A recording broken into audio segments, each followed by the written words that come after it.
of the night.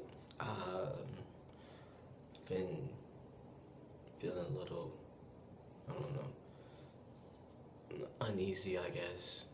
Like, just my mind's been ranting on me, so I felt like, why not just make another video and, you know, tell you about myself, you know, my background, where I came from, where I'm at today. First of all, let me introduce myself. I'm Justin. This is Justin.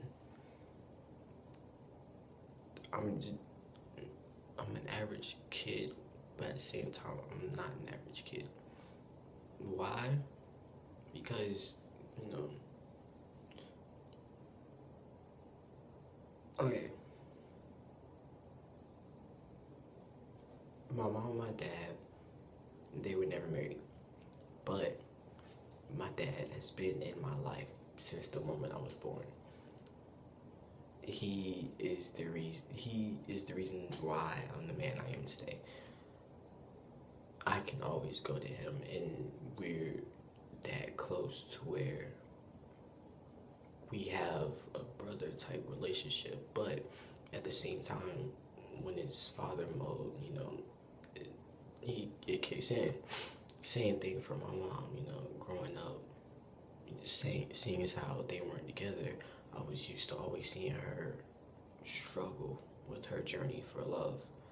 So, you know, we moved around a lot.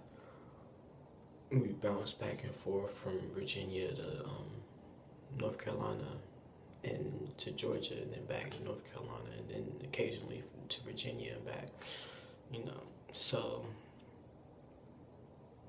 I finally settled down, I'd say about 8th grade, and went to school in Wake Forest.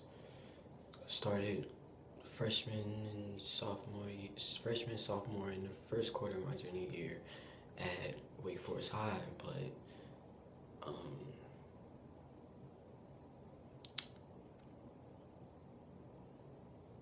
October 23rd, 2013 was the day I almost lost my life. Yeah. Me, my mother, my stepdad, and my cousin were in an accident to where I was put in a coma for 3 days.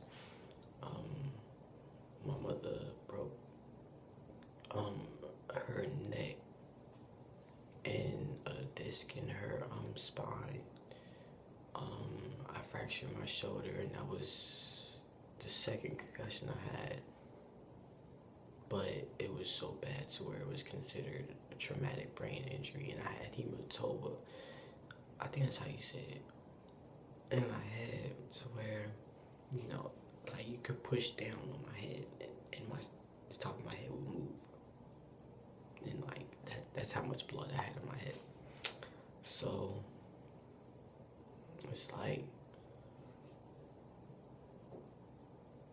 you know, and my cousin, she broke her back really bad, so she can't do much of anything. She can't drive long distances. She can't stand up for a long time. My stepdad was in a coma for a really long time. Like, I want to say more than a month. I'm not entirely sure. Don't double check on my facts, but pretty much. But that was probably one of the worst experiences of my life. But it was I believe the second time. I thought I was gonna lose my mom, and that almost destroyed me on the inside. Seeing her struggle nowadays is bad, really bad, because after that, they told me that I had ADHD, 15 years old. I'm just not finding out that I had ADHD. So I showed signs of it all throughout childhood, but nobody said anything. So now I take pills every day just to sit down for a long period of time. I had really bad depression. There were moments where I felt like the world was out to get me. I attempted to take my own life twice. The second time put me in a crisis center. But the reason I'm out today is because my mom just continued to have faith in me and continue to believe that, you know, I could make it somewhere. It's like, and it's hard. It's really, really hard because, you know, my stepdad is paralyzed. I mean, like, not paralyzed, but he's handicapped. And what makes it bad is that man that's handicapped now was my track coach. The sport that I love. The sport that I never quit. The sport that I didn't even care if I won or I lost. I just got out there just to run, just to feel free. The number one man that drove me to success with that sport, I can't even run with anymore. And you don't know how bad that hurts me on the inside, because, like, I used to play video games with this man. Every day I got home, he'd tell me to get dressed and meet him at the track down the street from our house. And we'd practice for like a good hour and a half. And he kept me on my toes when my dad, couldn't come visit me or couldn't come pick me up that week or anything. And it was like, he gave me a different view on life. And now it's like, I can't even really look at him the same anymore. Like, I can't look at him the same. I can't talk to him the same way. Like, I gotta treat him so differently now. It's like, and it's like moments to where I gotta understand that what happens, you can't control. And then what makes it even worse is that I feel like I'm reliving that accident every second of my life. To where I just wanna hide. But then again, it's like, I don't like going out the house because I feel like the world is out to get me. I feel like every day could be my last. Every waking moment could be my last moment here. And it's like, it's hard because, I can't help the fact that I'm so paranoid now. I can't help the fact that I feel like, I can't help the fact that I think so deeply into little things. Like, if I look at a pair of scissors, I'll be like, oh, if I trip, that's it. I can't help that. Why? Because I almost lost my life to something that I thought I'd never lose my life to. And for me to look into the face of death and for him to say that he'd come back, this happened. while I was in that coma. It's the worst feeling in the world. The worst. But when I woke up, I saw one of my closest friends in there waiting for me to wake up. And my first response was like, was that all a dream? And we're like, no, you've been in a coma for 3 days. I was like, where's my mom? And we're like, she's upstairs. They had to reteach me how to walk, pretty much. But it's all good now. Well, it's not all good, but you know, I got a 2-year-old sister. I love her to death. That is my pride and joy.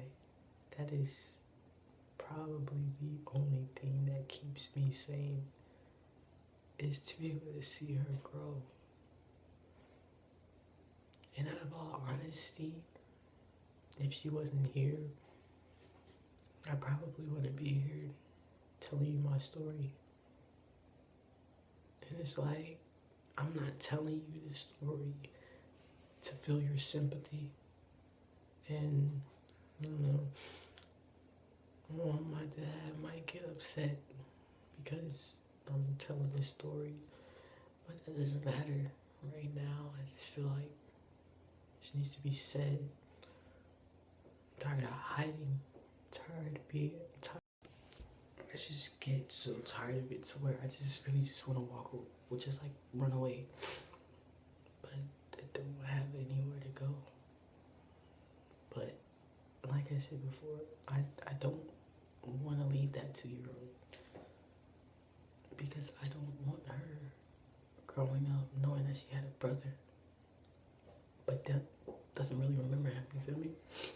So, you know, after my accident, after my recovery, I went back to school.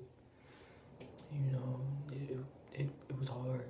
You know, I still had some of my closest friends, you know, welcoming me back home, making sure I was okay.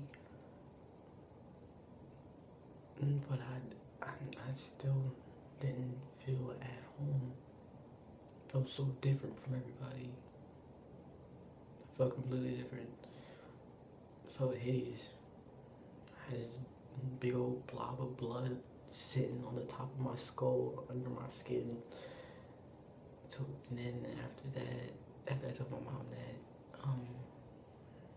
she told my godmother, who was the principal in the school in Georgia. She pulled a couple of strings, got me to, you know, wear something over my head, and so the swelling went down. So, you know, that made me feel a little bit better. But academics was really hard. Like, I couldn't see straight. Like, you know how when you cross both your eyes, you know how you see double? Yeah, I was seeing that without crossing my eyes. I had to close one eye to write, to read, all that.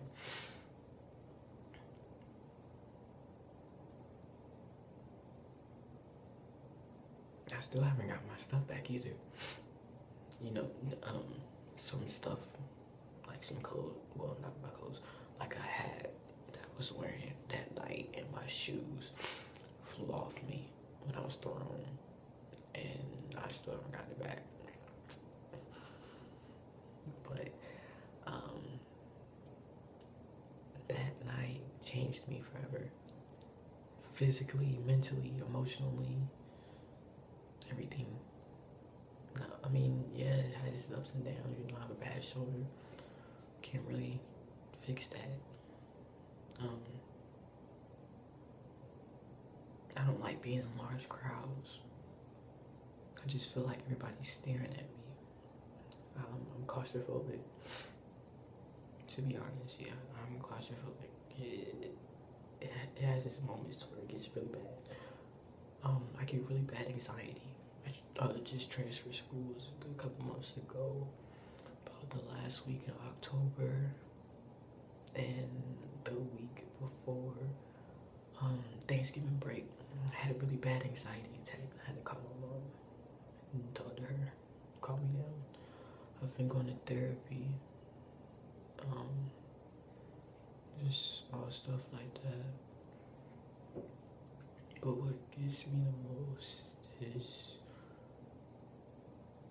like I was talking about before, how I can't really run track anymore without, like I can't really do much of anything anymore without still feeling different. At first it got to me, which is why, the reasons why I try to hurt myself. But I embrace it now. Not just physically, but mentally, emotionally. The way I dress, the way I talk, the way I smile, I don't let things get to me. I might have my moments, but 9 times out of 10, I'm not letting things get to me. I'm a good dude. I'm a smart man. I get that from both my mom and my dad. My mom and my dad both graduated from college. Both got their master's degrees. I think my mom has her bachelor's too. I think my dad does too. But yeah, it's like my whole purpose in making this video is for you to understand that no matter what gets thrown at you, you can overcome it. Whether or not you overcome or you get defeated by it is your own choice.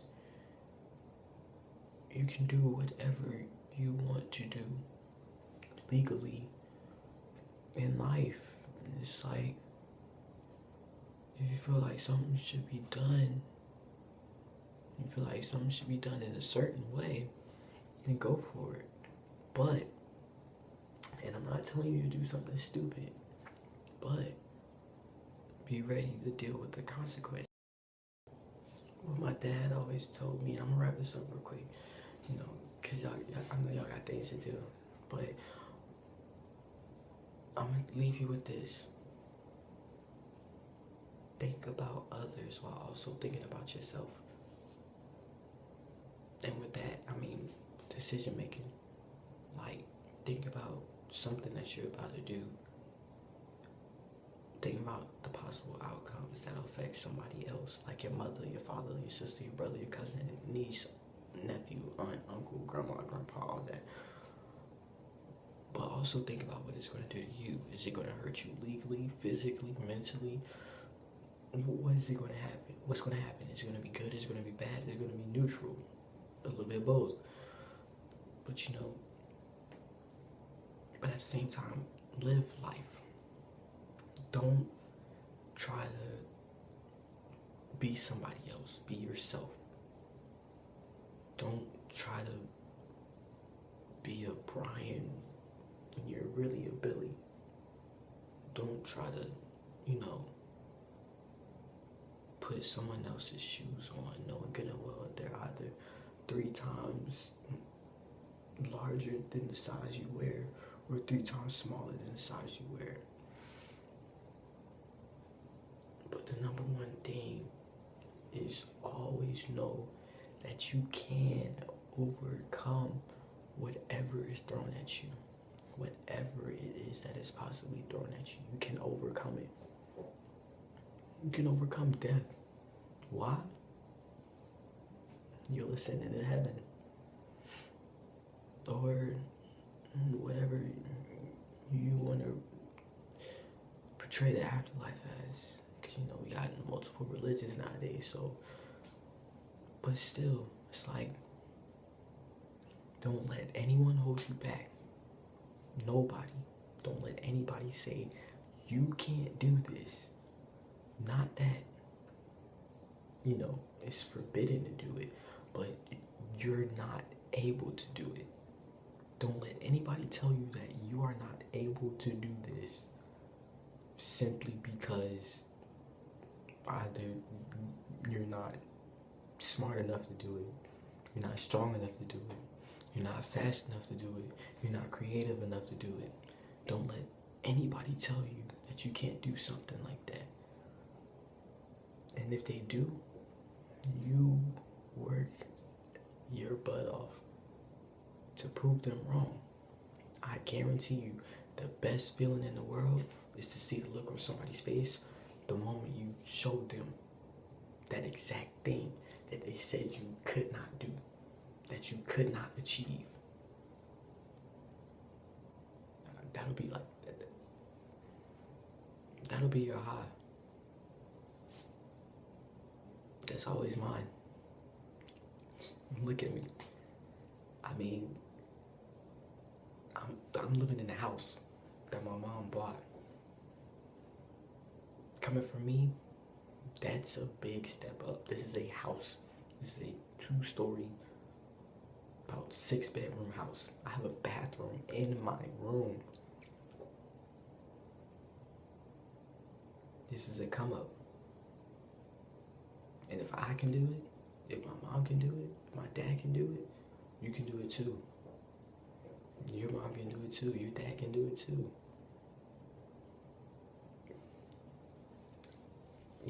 I'm telling you, y'all can do some of anything. Don't let your gender or the color of your skin hold you back from anything. Sleep on that. And I'll talk to y'all in the morning.